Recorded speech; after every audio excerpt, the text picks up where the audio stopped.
Salut tout le monde, c'est Marius, j'espère que vous allez bien, en tout cas moi ça va nickel. Alors aujourd'hui je vous retrouve pour ma review sur Elimination Chamber qui a eu lieu hier soir. Il y a certaines choses à dire, même si c'est vrai que certains résultats étaient quand même prévisibles. Presque tous j'ai envie de dire. Mais nous allons voir ça ensemble, et puis le show était quand même loin d'être mauvais. Il n'était ni trop bon ni trop mauvais, au contraire il se situait au milieu, il était correct, voilà j'ai que ça à dire. Donc je sais pas ce que vous ressentez vous, mais bon. Le premier match est un match kick-off qui a été rajouté. Les Viking Riders, Ivar et Eric contre Zack Ryder et Kurt Hawkins, avec une victoire non surprenante des Viking Riders. Hawkins et Ryder se font vraiment tourner en bourrique là, totalement.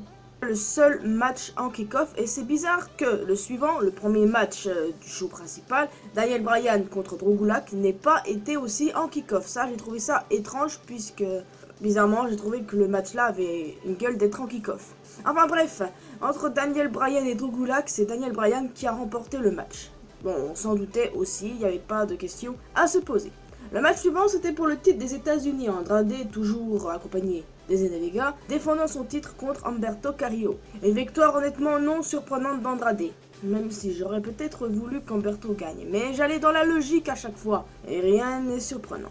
Nous avons eu l'Elimination Chamber match pour les titres par équipe de SmackDown. Participants, je rappelle, les champions Miz et Morrison, j'adore cette équipe, contre Robert Roode et Dolph Ziggler, la Lucha House Party, Grand Metalik et Lince Dorado, Heavy Machinery, Otis et Tucker, New Day, Kofi Kingston et Big E, et enfin les deux frères Uso. Alors honnêtement j'ai beaucoup apprécié ce match avec une victoire prévisible des champions Miz et Morrison. J'aurais été vachement déçu si c'est pas eux qui auraient gagné de toute façon, mais je suis contente parce que cette équipe je l'adore et j'espère qu'elle va aller très loin, même si le projet de la WWE est qu'ils perdent leur titre et qu'après il y a une rivalité entre les deux.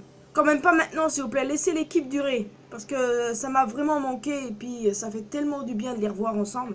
Le match suivant, no disqualification match entre AJ Styles qui est toujours accompagné par ses deux frères, les Good Brothers, Gallows et Anderson, contre Aleister Black. Alors là par contre j'avais prédit que ce soit Styles qui gagne puisque il y avait Anderson et Gallows, mais bon comme c'était un no disqualification match, je me suis dit ouais peut-être que Black a ses chances, et ben en effet Black a gagné, ça m'a plutôt étonné, et puis de toute façon l'avantage c'était clairement l'Undertaker présent. Ça aussi ça m'a quand même plutôt étonné. On ne sait pas revoir Taker de sitôt, même si c'est vrai que Super Showdown nous a un petit peu teasé ce qui allait se passer entre lui et Styles. C'est étonnant, mais bon, le fait est que Black a gagné. Le match suivant, c'était pour les titres par équipe de Raw. Les Street Profits, Ford et Dawkins, contre Rollins et Murphy, accompagnés des Authors of Pain, évidemment. Alors, le moment où les Street Profits sont devenus les champions par équipe de Raw, j'étais vraiment contente. Je me suis dit, putain, j'aurais jamais pensé qu'il est face champion en fait. Honnêtement, jamais j'aurais pensé ça. Et mon rêve s'est réalisé. Celui de mon frère également, puisque Street Profits c'est son équipe préférée de Raw quoi. Et voilà, il est hyper content, moi aussi. Donc voilà, mais j'avais quand même un petit peu peur pour le résultat de ce match parce qu'on a quand même Seth Rollins et Murphy d'un côté, accompagnés par les AOP en plus. Donc voilà, c'est vrai que j'avais un petit peu de mal à croire qu'ils allaient conserver. J'aurais été triste en tout cas, mais c'est cool et j'espère qu'ils vont aller très loin. Bon, en même temps, il y a aussi une intervention de Kevin Owens, donc... Un match pour le titre intercontinental à 3 contre 1. Bon, ok, c'est pas très légal, mais bon. Braun Strowman, le champion, contre Sami Zayn, Cesaro et Shinsuke Nakamura. J'aime beaucoup ce petit clan, honnêtement. Ils me font plutôt rire, mais le résultat était plutôt impressionnant. Strowman a perdu son titre, et à place, c'est Zayn qui devient le nouveau champion. Ouais, j'ai été étonné. Alors, je serais pas étonné que Nakamura ou bien Cesaro se retournent contre lui à un moment. Je n'en sais justement rien, en tout cas, le fait est que durant ce match, ils ont aidé Zayn à gagner. On ne sait pas trop ce qui va se passer par la suite. Et on arrive déjà au dernier match, l'Elimination Chamber match. La gagnante aura une chance pour le titre féminin de Raw à WrestleMania. Je rappelle, les participantes sont Asuka, Sarah Logan, Liv Morgan, Shayna Baszler, Ruby Riott et Natalya. Honnêtement, j'ai envie de dire que c'est quand même mon match préféré parce que t'as quand même du beau monde. Ce qui donne surtout envie, quoi, c'est la présence de Shayna Baszler, Sarah Logan, Asuka, et puis aussi Ruby Riott avec son retour. Bref, voilà, ça donne quand même hyper envie. Honnêtement, moi j'étais 100% pour Shayna Baszler et j'ai pas été surprise quand elle a gagné quoi. Quand je vous disais que ce show était quand même prévisible en maudit, oui c'était prévisible mais ça ne rend pas moins la chose désintéressante, c'est ça que je veux dire. C'est Shayna qui a gagné par soumission mais je trouve ça quand même hyper intéressant qu'il soit dans cette voie. Après tout je voyais pas d'autres alternatives, je voyais mal les autres gagner honnêtement. Bon, Asuka ça aurait été possible mais non, Baszler pour moi c'était le choix le plus logique. Donc, que dire d'autre sur ce show? Eh ben, honnêtement, pas grand chose. Je vous l'ai dit en début de vidéo, je l'ai pas trouvé mauvais. Il n'était pas vraiment mauvais, ni trop bien, mais ça allait. C'est tout ce que je peux vous dire. Qui était le mieux comme match? Mon préféré, oui, c'est le dernier. Des victoires très prévisibles. Bon, même si c'est vrai que pour moi, Styles aurait gagné son match contre Black ou encore Rollins et Murphy qui auraient gagné contre les Street Profits. Mais voilà, ça, je suis plutôt contente. Alors, dites-moi ce que vous avez pensé de ce pay-per-view dans les commentaires. Et bon, tout ce que je peux dire, c'est que on va voir ce qui va se passer à Raw et à SmackDown. Ouais, j'ai hâte d'être à Raw ce soir pour voir ce qui va se passer. En tout cas, voilà, on s'y attendait sur beaucoup de choses. Peut-être que tout le monde s'y attendait d'avoir des résultats pareils.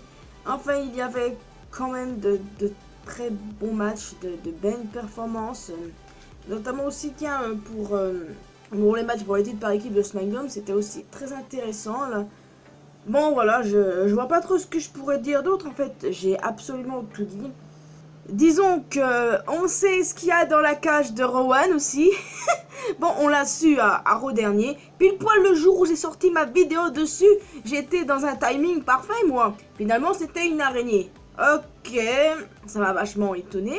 Mais j'espère que même si maintenant on sait ce qu'il y a dedans, que ça va pas être laissé de côté. Je l'espère. On verra bien ce qui va se passer. Mais dans tous les cas, je le dis et je le répète, ma division préférée reste la NXT pour plusieurs raisons. Bon, je vais pas déblatérer ça puisque vous connaissez mon ressenti sur NXT. Donc, n'hésitez pas à me dire, les amis, ce que vous avez pensé de ce show. Parce que j'ai vu pas mal d'avis qui disaient qu'ils ont trouvé ça nul, trop prévisible. Bon, c'est vrai que c'était prévisible, mais je dirais quand même pas nul, quoi. Il faut arrêter d'être trop méchant, des fois. Rien à voir avec Super Showdown, quoi. Goldberg champion, ça me reste encore là. Enfin bref, toujours est-il que là, j'ai terminé ma courte review sur l'Elimination Chamber. Donc comme je vous disais, n'hésitez pas à laisser un commentaire sur votre avis, ce que vous avez pensé du show, ce que vous voyez pour la suite éventuellement. Et aussi ce que vous pensez de Goldberg champion, parce que c'est vrai que ça remonte à Super Showdown, mais j'attends quand même votre avis là-dessus. Et moi, je vais déjà vous laisser. Vous pouvez vous abonner à cette chaîne, à ma chaîne principale. C'est ma chaîne prioritaire où je fais toutes sortes de théories. Si vous aimez les théories, One Piece, On Interprétise, tout ça, vous êtes les bienvenus. Vous pouvez aussi également me retrouver sur les réseaux sociaux, Facebook et Twitter. Je suis généralement active que sur les deux. Instagram, bon, ça fait longtemps que j'y vais plus. Vous pouvez aussi me retrouver sur Discord, je suis très présente sur Discord, vous pouvez rejoindre la communauté Mariusienne. Et quant à moi, je vous retrouve dans une prochaine vidéo. J'ai hâte de vous retrouver pour la vidéo spéciale WrestleMania et j'espère honnêtement que WrestleMania sera bon. Allez, portez-vous bien, n'oubliez pas que l'important de la vie c'est faire ce qu'on aime et d'être heureux.